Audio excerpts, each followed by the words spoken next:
जी दूसरा पार्ट शुरू करते हैं। Welcome back. ब्रेक के बाद ब्रेक ना लिया करें ऑनलाइन वाले, लेक्चर एक ही गो में ले जैसे फिजिकल वाले ले रहे हैं। थोड़ा सा ज़रा रेस्ट मोड से बाहर आ जाएं, सेकंड और लास्ट रो में हाइब्रिड से थोड़ा सा ज़रा रेस्ट मोड से बाहर आ जाएं, उठा दें सेकंड रो में। उफ तौबा, इतनी लंबी नींद। अच्छा जी, साथ बैठे वालों को पनिशमेंट होनी चाहिए। अब मोहतरम सवाल ये है कि अगले साल क्या खर्चा हुआ डेवलपमेंट का? कितना? 12। कब से कब तक? 1 जुलाई 14 से 1 जनवरी 15 तक। कौन सा खर्चा हुआ? डेवलपमेंट का। और कौन सी वाली? अच्छी वाली। इसको इंटेंजिबल में डाल दें। ये किस साल की एंट्रीज थी? और ये 30/15। इंटेंजिबल एसेट डेबिट, ये क्या है? ये क्या है? ये क्या है? 12 तो मुझे भी पता है। ये क्या है? अच्छी वाली डेवलपमेंट जो 6 महीने चली। 6 महीने की साइंसदानों की तनख्वाहें हैं 12 मिलियन। 0.9 को कहां डालना है?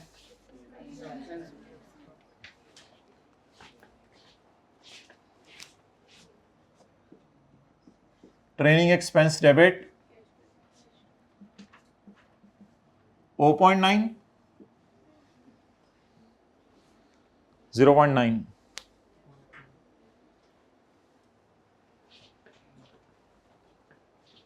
डाउन डाउन ना बैठो, पुरवकार तरीके से खुश खुश बैठो। Keep smiling. Cost of trial run cost की एंट्री कर लें पहले, वो तो 0.6 की कर लें। 0.6 को कहां डालें? कितना?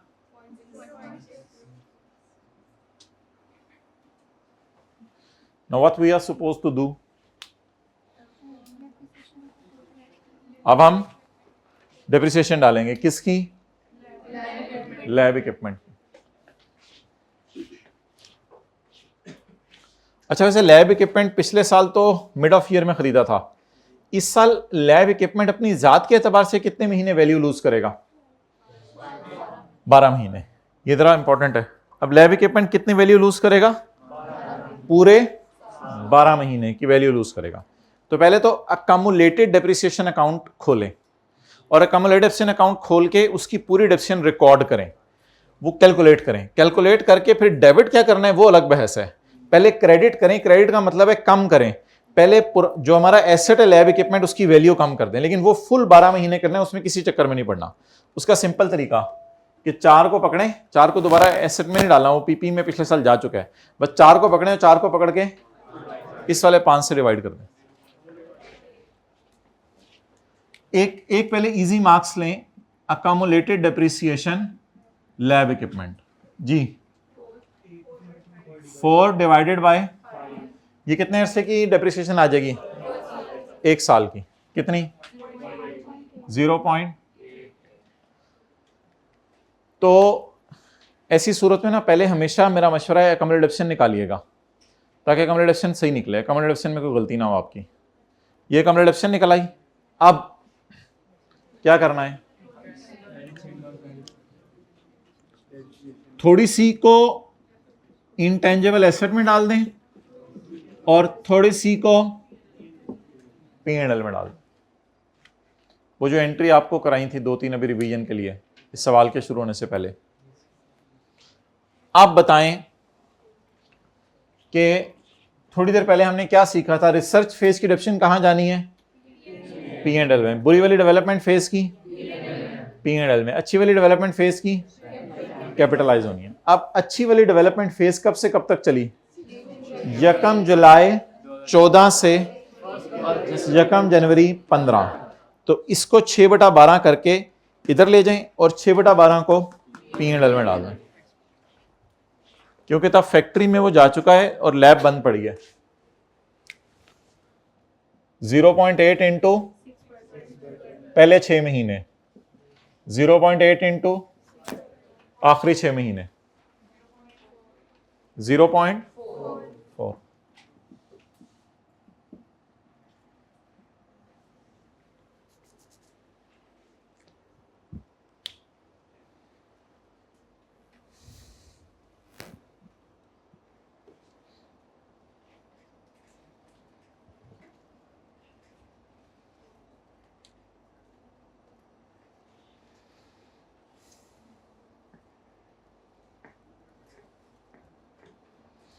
ओके नेक्स्ट क्या रह गया? ये स्काई ब्लू लाइन का क्या मतलब है? क्या वो एसेट फैक्ट्री में क्या हो रहा है? यूज हो रहा है। तो इसने 7 साल तक यूज होते रहना है। 7 साल है कहीं 10 साल? 10 साल तक। तो 10 साल में से कितने महीने इस्तेमाल हो गया फैक्ट्री में? 6 महीने की क्या रिकॉर्ड करनी है? अमोर्टाइजेशन। नाउ कैलकुलेशन में यहां कर देता हूं, खुली खुली करके एंट्री यहां लिख दूंगा। इंटेंजिबल की कॉस्ट 12 को डालेंगे एसेट की कॉस्ट में। मिल्क शेक में दूध डालेंगे, डालेंगे दूध। चलें आगे। मिल्क शेक में सब्ज मिर्च डालेंगे, चलें। मिल्क शेक के अंदर चीनी डालेंगे, मिल्क शेक के अंदर मैंगो डालेंगे, मिल्क शेक के अंदर शिमला मिर्च डालेंगे। तो 12 जमा शरिया 6 जमा शरिया 4 इज इक्वल 13। 13 divided by 10। अच्छा वो 5 था लैब इक्विपमेंट की लाइफ, और ये लैब इक्विपमेंट से जो प्रोसेस या फॉर्मूला या प्रोडक्ट बनी है ये उसकी लाइफ है। ये 10 साल है, ये अलग चीज है, वो 5 अलग चीज था। क्लियर? Okay divide by 10। हमारे साल में कितने महीने यूज हुआ? 6 महीने इंटू 6 बाय 12 जी 0.65।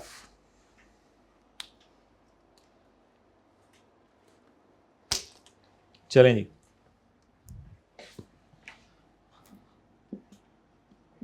अमोर्टाइजेशन डेबिट कम्युलेटेड अमोर्टाइजेशन कितने से?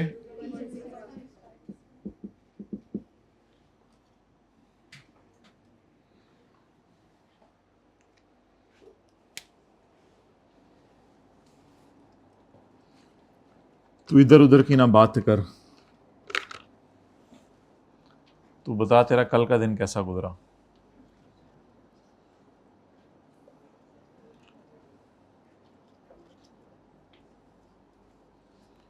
ढाई घंटे पढ़ा था एफ 2? 2.5 घंटे? 3 घंटे?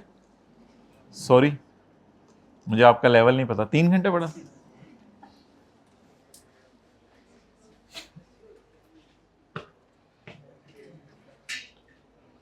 सुबह सुबह एक सवाल किया था पास पेपर क्वेश्चन 5।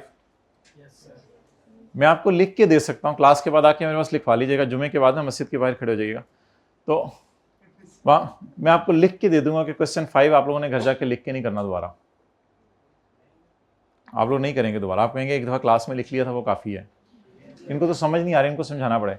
पास पेपर क्वेश्चन 5 किया था ना सुबह सुबह, लिखवाया ना सारा, तो मैं आपको लिख के दे रहा हूँ कि आप उसको दोबारा घर जाके नहीं लिखोगे। कितने लोग कह रहे हैं बिल्कुल सही कह रहे हैं आप? कितने लोग पास पेपर क्वेश्चन 5 को घर में दोबारा जाके लिखेंगे पूरा? ठीक है, जुबानी नहीं, क्वेश्चन सामने रख के कर लेना। और क्वेश्चन 6 भी कीजिएगा, ठीक है जी। अब आप मुझे ये बता दें कि सवाल में रिक्वायरमेंट क्या थी और हम कहां चले गए थे? जर्नल एंट्रीज की तरफ।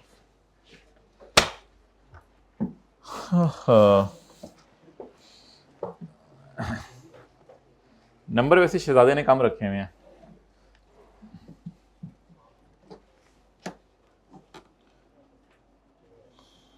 अच्छा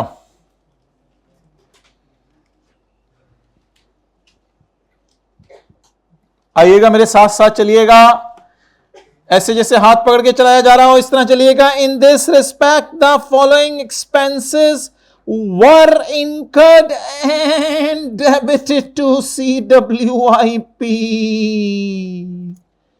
It is debited to CWIP. It is debited to.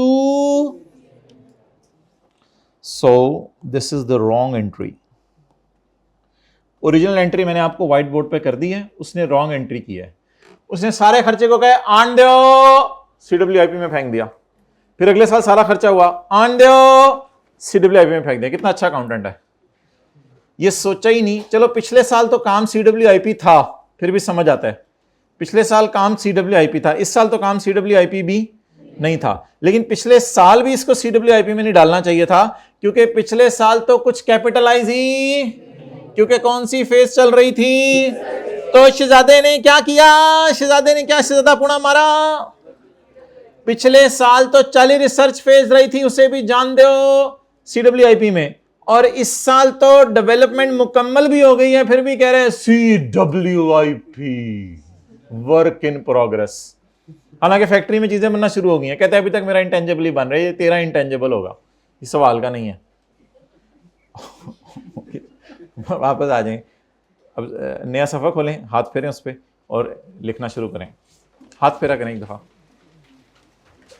साथ वाले का हाथ फिरवा लेना, बरकत वाला।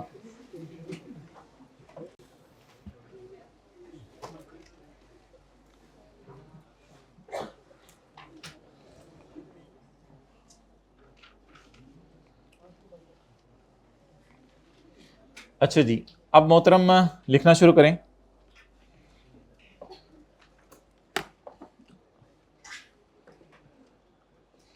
अच्छा, इसकी ना दो तरीके से डिस्कशन हो सकती है। एक ये है कि हम हर कॉस्ट की डिस्कशन कर लें, और एक ये है कि ईयर वाइज डिस्कशन कर लें।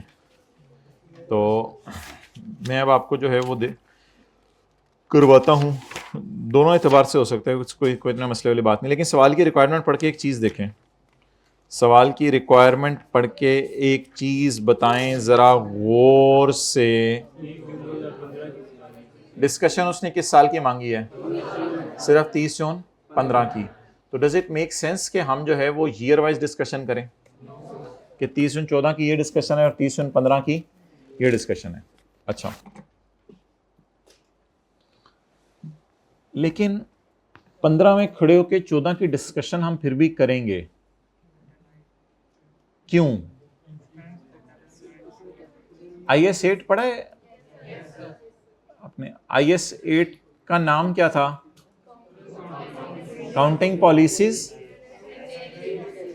चेंज इन अकाउंटिंग और एरर्स भी तो था IS 8 के नाम में। आप जाके देखिएगा, मेरे ख्याल से एरर्स भी तो आता है। तो अब एरर असल में क्या है? एरर यहां पे IS 8 जिस एरर को डील करता है वो है, वो करंट ईयर की एरर तो है नहीं। करंट ईयर की एरर तो अल्लाह का शुक्र है कि हमें पता चल जाए, वो तो वैसे ही हम सही कर लेते हैं। तो करंट ईयर की जो चीज दूसरे को पता ही ना चले, तो यूजर्स को पता ही ना चले, तो उसको पहले ही सही कर लो, तो फिर मसला क्या? वो तो एरर रही नहीं। तो असल में कौन सी एरर्स को डील करता था? प्रायर ईयर एरर को। मुझे बताएं 15 में खड़े होकर 14 की डिस्कशन क्यों करनी पड़ेगी? क्योंकि 15 में खड़े होकर पता चला है 14 में भी ये गलती होगी है। क्या गलती होगी है? अब मुझे रॉन्ग एंट्रीज बता दें। पहले ये लिख लें कि रिक्वायरमेंट के साथ 14 की डिस्कशन इसलिए करेंगे कि 15 में खड़े होकर पता चले कि 14 में प्रायर ईयर एरर हो गई है। 14 की डिस्कशन इसलिए करेंगे कि 15 में खड़े होकर पता चलाए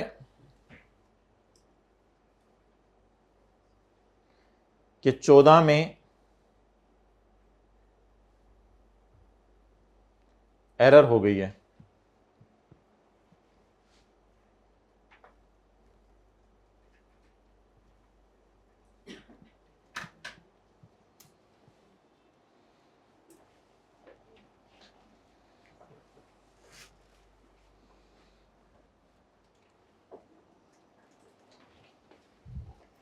अच्छा जी, अब रॉन्ग एंट्रीज बता दें।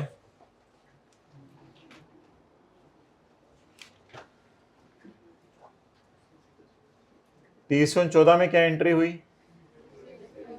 CWIP डेबिट कैश, और 15 में भी क्या एंट्री हुई? अच्छा, इसने ना टेंजेबल इनटेंजेबल का भी फर्क नहीं किया। देखें एक लफ्ज, following expenses were incurred, following में तो सारे आ जाते हैं ना, एंड डेबिटेड टू CWIP, यानी ये वाला 4B अलग से पीपी में नहीं डाला, ये वाला 4B किसमें डाल दिया? कैसे मुझे पता चला? फॉलोइंग एक्सपेंस, फॉलोइंग में तो फिर सारे आ जाते हैं। कितना डाला इस साल? 12, और इस साल 13.5। तो ये रॉन्ग एंट्रीज लिखना चाहें तो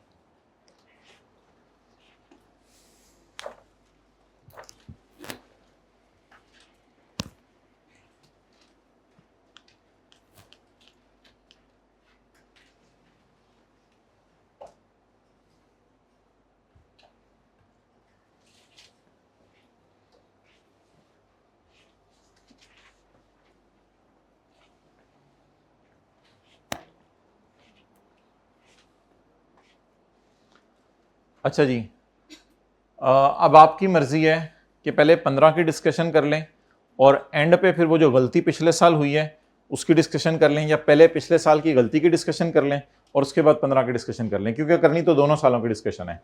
तो मैं पहले 15 की डिस्कशन शुरू करवा रहा हूं। शुरू करें जी।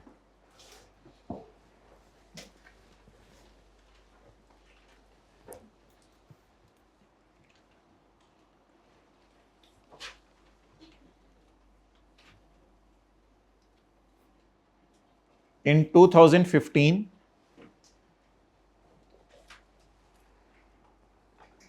थोड़ा सा जब मैं कहूंगा इधर देखते भी रहना है। इन 2015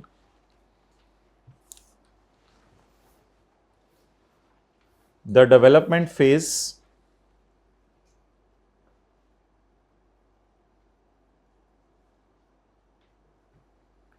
the development phase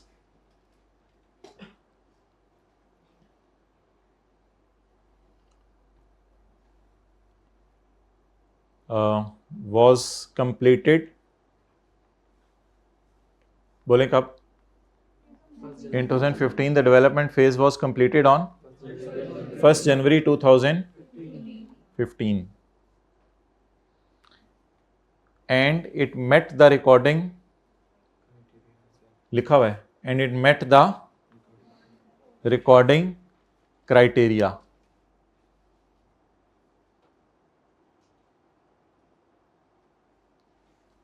So following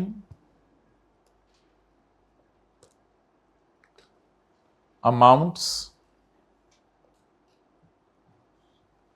will be capitalized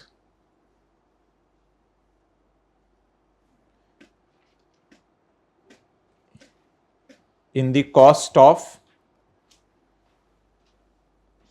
following amounts will be capitalized in the cost of intangible asset.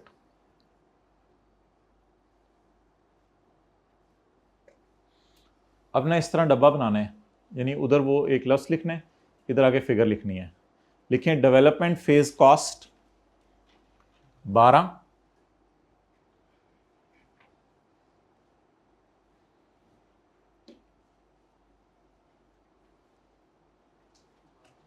Trial run cost,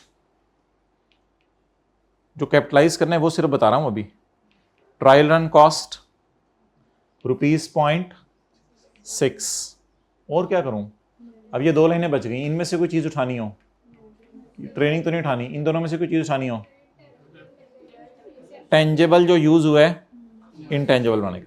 अब जरा अगली लाइन खूबसूरत सी, depreciation of development phase from, जरा तफसील से, depreciation of development phase from 1 July 14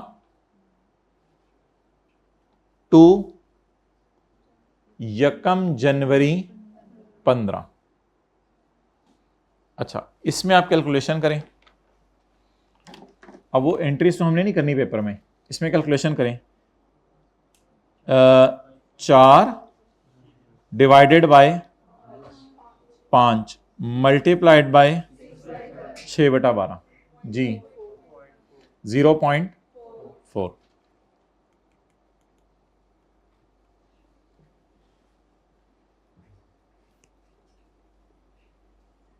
done. अब इन तीनों का टोटल करें जरा। 13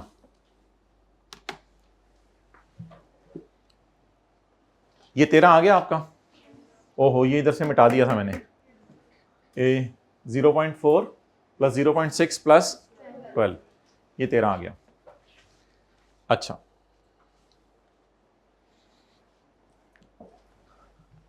आप बता दें, नीचे कंक्लूजन एक छोटा सा दे दें।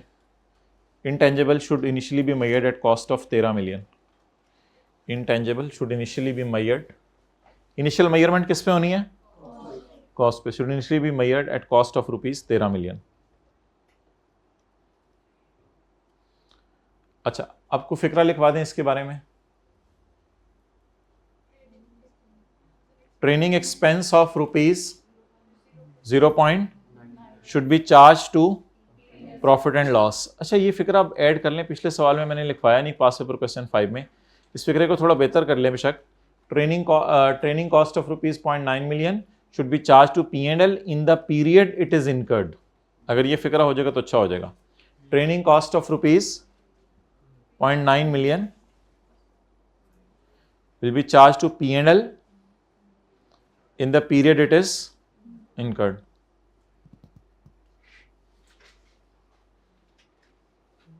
एंट्रीज की तरफ जाऊं या दो बातें और मुझे कोई बता देंगे आप? दो बातें हाथ खड़ा करके बताएं, और कौन सी इस साल के बारे में लिखनी है? अमोर्टाइजेशन, एक और बात रह गई, एक और बात रह। इस 6 महीने की डेप्रिसिएशन को लैब इक्विपमेंट वाली को, जब लैब इक्विपमेंट लैब में आइडल पड़ा रहा तो इसको कहां डालना है? P&L में। तो अब ये दो बातें और लिखनी है। Depreciation on lab equipment, depreciation on lab equipment from, जी बोलें, फ्रॉम 1 जनवरी 15 टू 30 जून 15।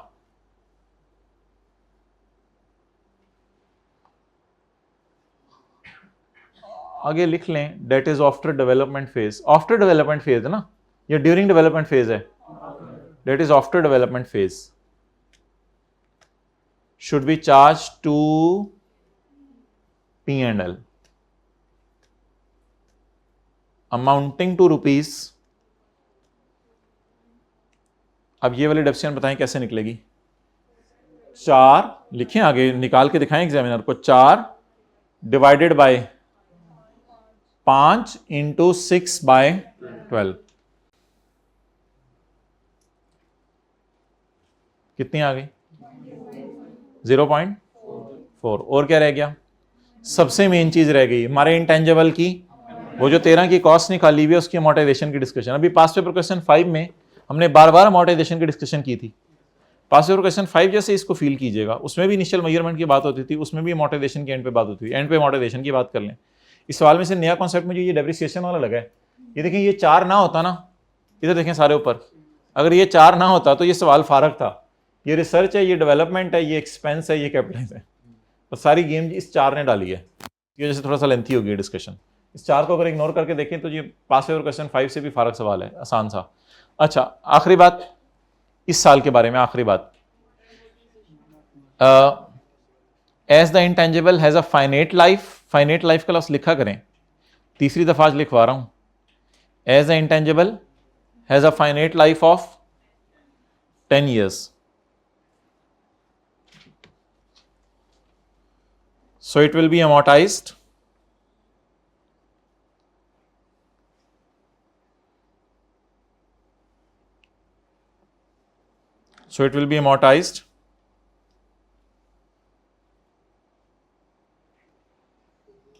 आगे लिख लें एट रुपीज जितने भी हैं। हाँ, it will be amortized at rupees वो फिर लिखें, पहले कैलकुलेशन करें। फिगर लिख लिए तो आगे ब्रैकेट में कैलकुलेशन कर दें, कोई मसला नहीं। 13 divided by 10 multiplied by 6/12, covering the period from कब से कब तक? 1 जनवरी 15 टू 30 जून 15।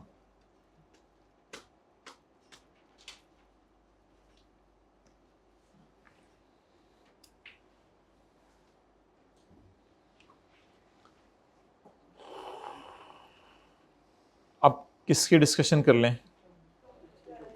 8 की और इस 4 की, ये डिस्कशन कर लेते हैं। अच्छा, अब असल में प्रायर ये, अच्छा इस साल की ना, अब इस साल में आप लिखना चाहें लिख भी सकते हैं कि instead of debiting the CWIP we should have debited the relevant amounts. इतना सा कोई लफ्ज़ लिख के आ सकते हैं, 7 नंबर है, इतना ज़्यादा को परेशान होने की जरूरत नहीं।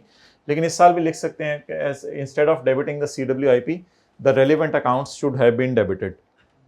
लेकिन असल मेन चीज़ जो है वो प्रायर ईयर एरर है जो यूजर्स के पास जा चुकी है, क्योंकि पिछले साल के अकाउंट्स आपको पता है फाइनल होकर यूजर्स के पास जा चुके होंगे। तो पिछले साल में हम इसकी ज़रा ज़्यादा डिस्कशन मजबूत तरीके से करेंगे कि ये जो CWIP का ब्लंडर है इसको कैसे सही करना है, वो ज़्यादा डिस्कशन है। इस साल CWIP का ब्लंडर तो हुआ है लेकिन वो अभी तक यूजर्स के पास नहीं गया, क्योंकि फाइनेंशियल स्टेटमेंट्स हमारे हाथ में, हम पहले ही सही कर लिया उसको। अच्छा, अब डिस्कशन करें जो रह गया 8 और 4। अगली लाइन शुरू करें।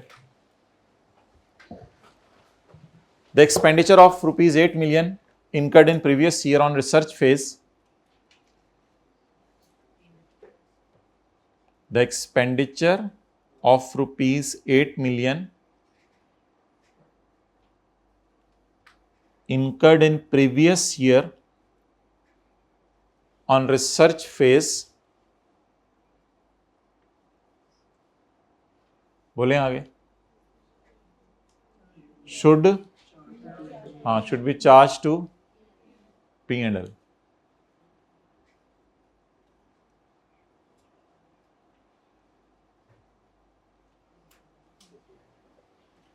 And the lab equipment should be recorded. And the lab equipment should be recorded as a property, plant and equipment. Lab equipment should be recorded as a property, plant and equipment.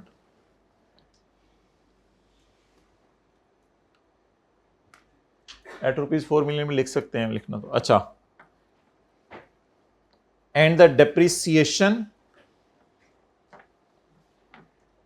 of research phase and the depreciation of lab equipment, and the depreciation of lab equipment of research phase and the depreciation of lab equipment of research phase from, हाँ जी, from, क्यों पूरा साल क्यों नहीं बोल रहे? Research phase तो पूरा साल चली है, लेकिन लैब इक्विपमेंट लेट खरीदे ना, ये देखें 1 जनवरी 14 को खरीदा है। So the depreciation of lab equipment of research phase from 1 January 14 to 30 June 14 should be charge to P&L। इसको कहां चार्ज कर दें? P&L में।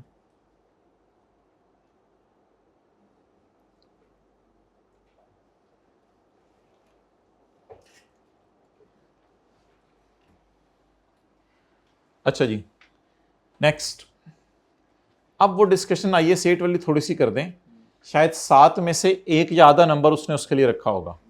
ये डिस्कशन बहुत से लोग मिस करके आए थे, उनको कहा जाता है FAR 1 पढ़िए उसके बाद FAR 2 का पेपर होगा, तो बहुत से लोग ये डिस्कशन मिस कर आए थे पेपर में। ये एक आधी लाइन आपको लिखनी पड़ेगी कि in prior year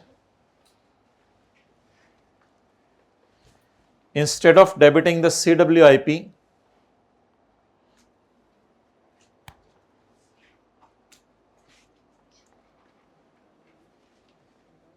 instead of debiting the CWIP, we should have debited the relevant accounts.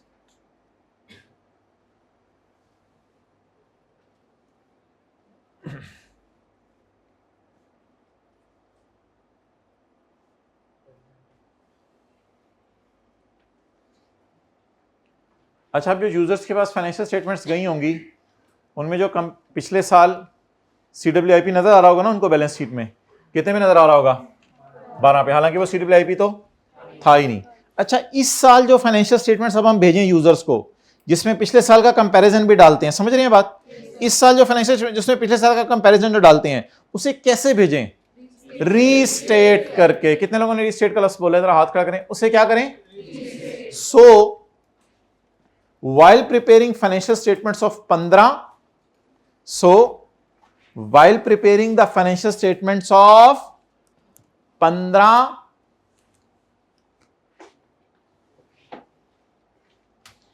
लिखें, सो लिखें, गुड। सो while preparing, गुस्सा नहीं किया करो, मुस्कुरा के दीजिए। So while preparing the financial statements of 15, the figures of 2014 should be restated.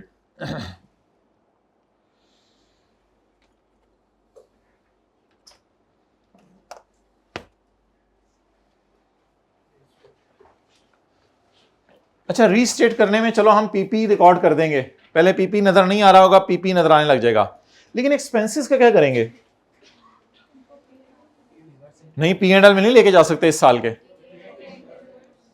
पिछले साल के एक्सपेंसेस इस साल के P&L में डाल सकते हैं। इस 15 के P&L में हम लिख सकते हैं कि रिसर्च हुई है 15 में 8 की। इसका आप कोई हल बताएं कि ये फिगर्स तो रीस्टेट हो गई, पीपी नजर आने लग जाएगा इंशाल्लाह, और तो कोई चीज बनी नहीं, पीपी बैलेंस शीट में नजर आने लग जाएगा। पिछले साल की बैलेंस शीट में गलती से हमने क्या डाल के भेजा था? CWIP।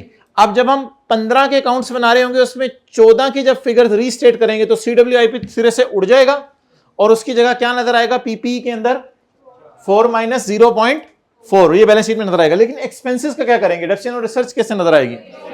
हाँ, ये याद रखिएगा कि रिटेन्ड अर्निंग में सही होगा। ये किस में सही होगा? क्योंकि पिछले साल के खर्चे और इनकम्स कहां पड़े हैं?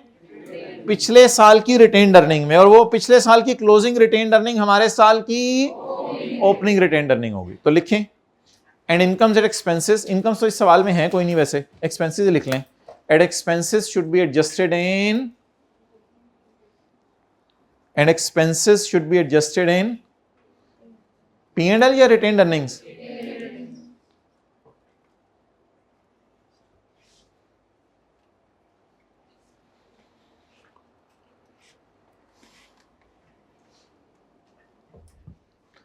कोई ज्यादा तफसील की तो वैसे जरूरत नहीं, लेकिन अगर रिटेन्ड अर्निंग को करना हो एडजस्ट तो कितने से करेंगे? 8.4 से रिटेन्ड अर्निंग को, खर्चे बढ़ने से अर्निंग, जरा बोलें तो 8.4 से रिटेन्ड अर्निंग को क्या कर देंगे? कम कर देंगे। अच्छा, जरा YCAP का सॉल्यूशन देखें।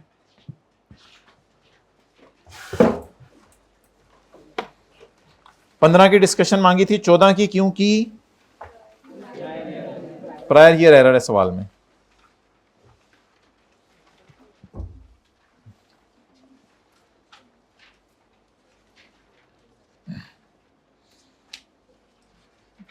कौन सा सवाल है? 6।